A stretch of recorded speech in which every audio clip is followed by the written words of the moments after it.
West Virginia just dropped their third game of the season to Wake Forest in Charleston by a final score of 75-66. We're going to give you the recap of that frustrating loss for West Virginia here on this episode of Mountaineer Moment.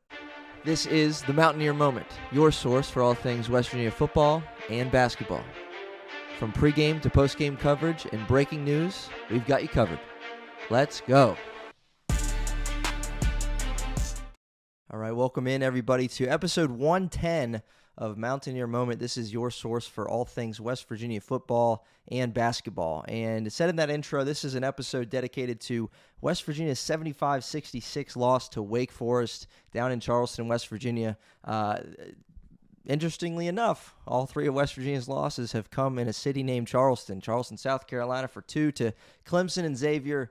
And then for a neutral site game, obviously a home atmosphere in Charleston, West Virginia, Mountaineers fall to Wake Forest 75-66. Frustrating game. We're going to get into it, but before we do that, I want to invite you to subscribe to the Mountaineer Moment channel here on YouTube, Apple Podcasts, Spotify, Amazon Music, wherever you're watching, wherever you're listening.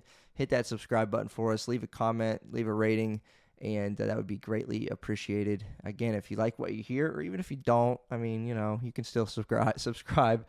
Help me, help you be in the know when we have new content coming your way. So West Virginia falls again after winning 2, against Mercyhurst and Coppin State. Then, a bit of a get-right games to figure things out, and you were hoping that they did, and in a lot of ways they didn't, because you came up against another power conference team, which has not been good for West Virginia this season, right? They beat Pitt in the backyard brawl at home. Xavier and Clemson, more competition in those 2 games, and you lose both of them, and then another shot against Wake Forest, and you lose again. And it's frustrating because, and we've talked about in the preview episode, if you were here for that one, previewing this matchup between West Virginia and Wake Forest, you're running out of opportunities in the non-conference. I get it's early December, and conference play's coming, and you're going to have plenty more opportunities than you probably want to showcase what you got against really, really talented teams up and down the Big 12 Conference all season long. But as far as non-conference play is concerned and building a non-conference resume that you want, you got Ohio State next Saturday. And aside from that, this was a big opportunity for West Virginia that's squandered. This is an opportunity against a quality opponent in Wake Forest. And again, it wasn't like we were sitting here predicting a win. I thought it would be close.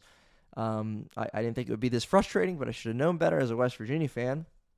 But this is a Wake Forest team who had a 1-point loss to number 6 Michigan, who had a 1-point loss to then-ranked 15th Texas Tech, who just got blasted by Oklahoma on their home floor 86-68 earlier this week, and that was a motivating thing for them. We talked about that here on Mountaineer Moment, that they were going to come out with a sour taste in their mouth, a little upset, a little pissed off,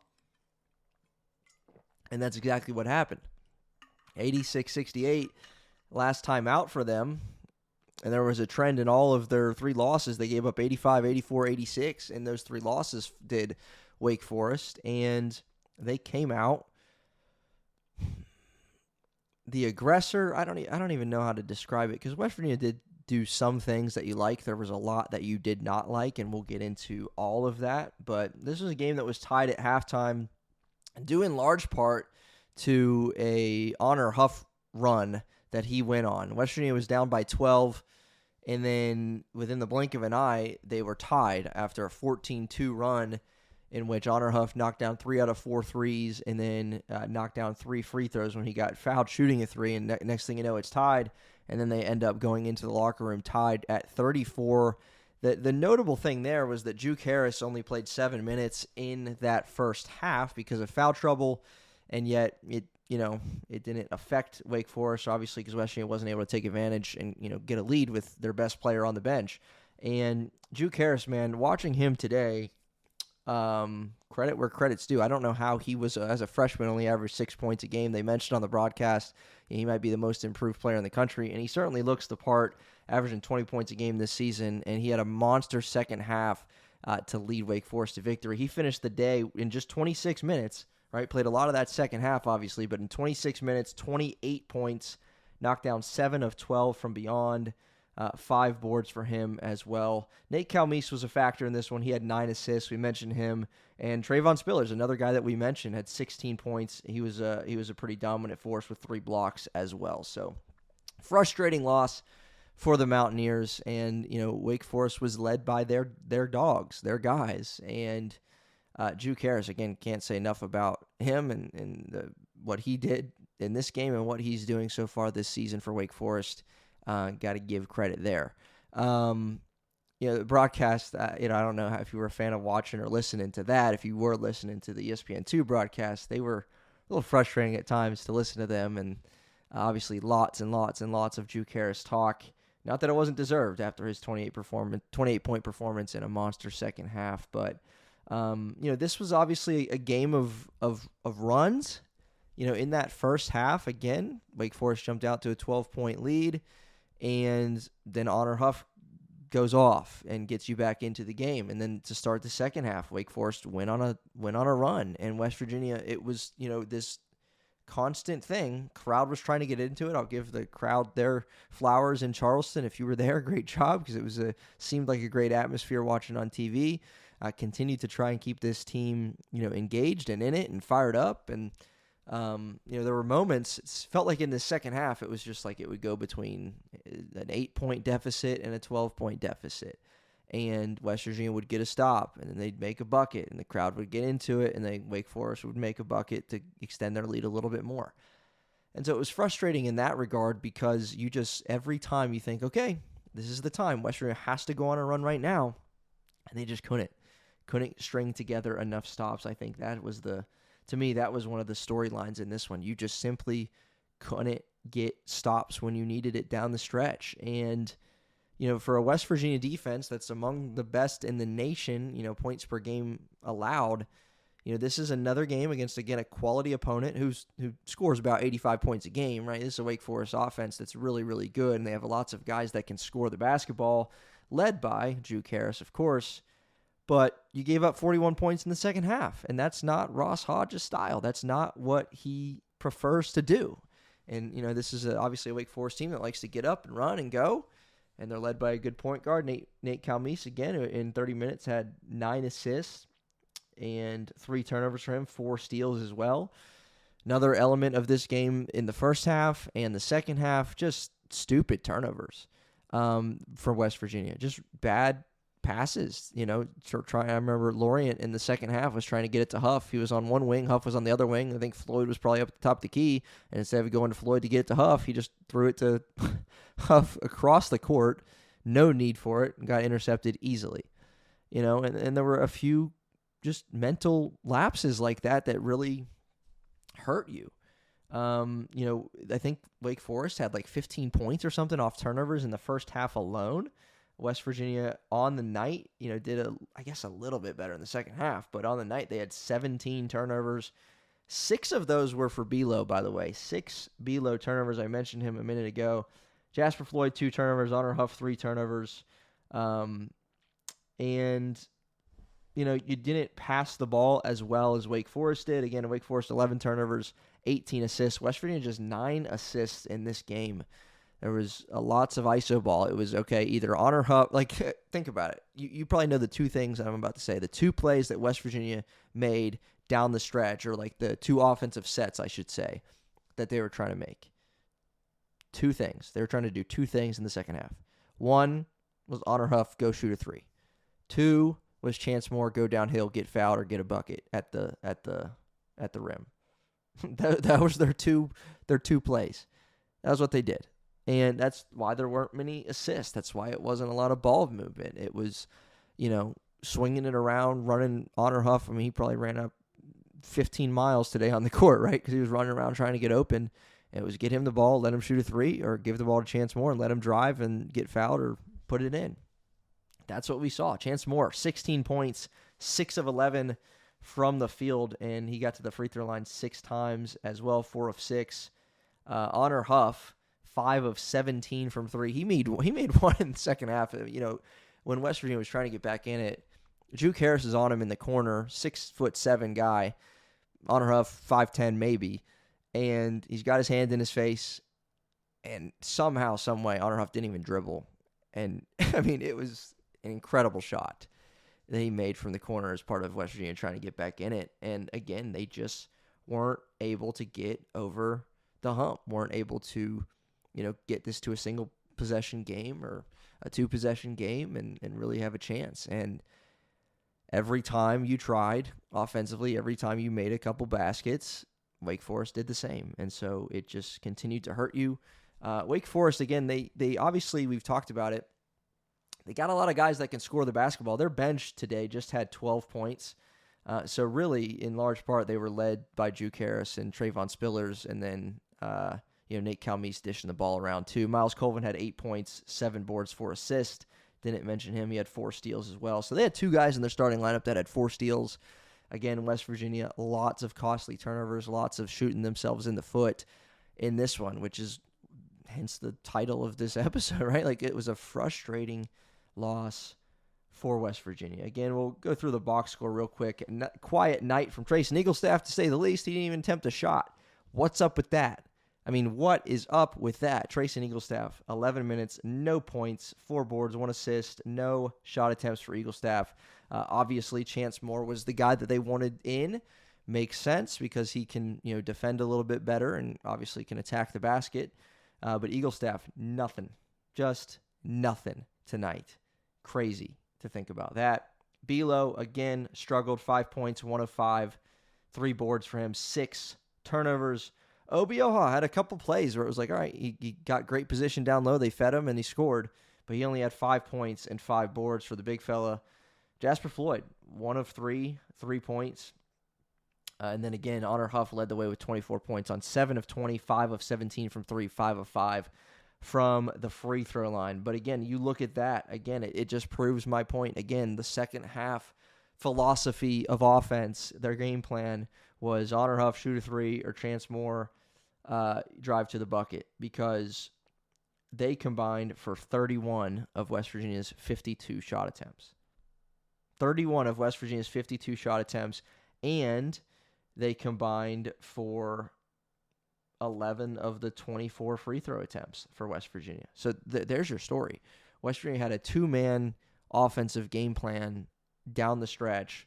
Again, notable. Eaglestaff obviously didn't play much in that second half, but didn't even get a shot up.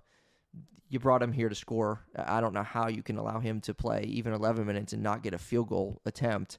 That was crazy. He had one that he had looked like a pretty nice line drive to the basket, gave it up, and ended up in a turnover. It was just ridiculous. Again, Belo struggled. Jasper Floyd struggled. Just, he hasn't been the same. And again, you didn't bring him here necessarily to score, but he's now getting 3, 4, 5 points a game and is just not getting the job done. The last 4 games for him, so obviously Xavier, Mercyhurst, Coppin State, and Wake Forest, he's gone for 5 twice, 4 points, and 3 points. That ain't cutting it for your starting point guard, averaging 30 minutes a game or whatever. He played 33 minutes tonight against Wake Forest, 1 of 3, 1 of 2 from downtown. Just not getting it done. And so it makes sense when you look through the score, look through the box score, look through the team stats that you see, and makes sense why they are struggling and struggling against opponents that aren't coming from lower level conferences. West Virginia in this one out rebounded Wake Forest 38-26. They had a lot of offensive rebounds, 20 offensive rebounds,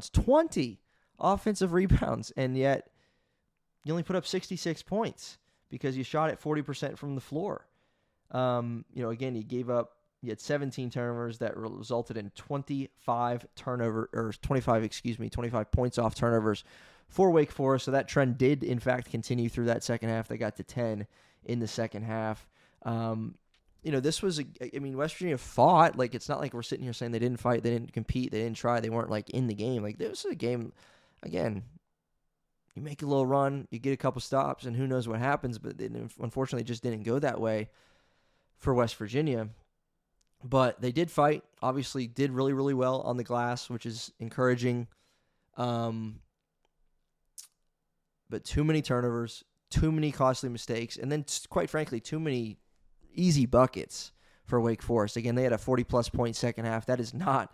Every time we see that this year, we're going to say it. That is not the Ross Hodge way. That's not his defensive mindset. That's not his goal ever, is to give up 40 points. If you're giving up 40 points and a half to Wake Forest or to a Big 12 team, that gets you out of your comfort zone for West Virginia and what they like to do and the style that they like to play with. So not good there.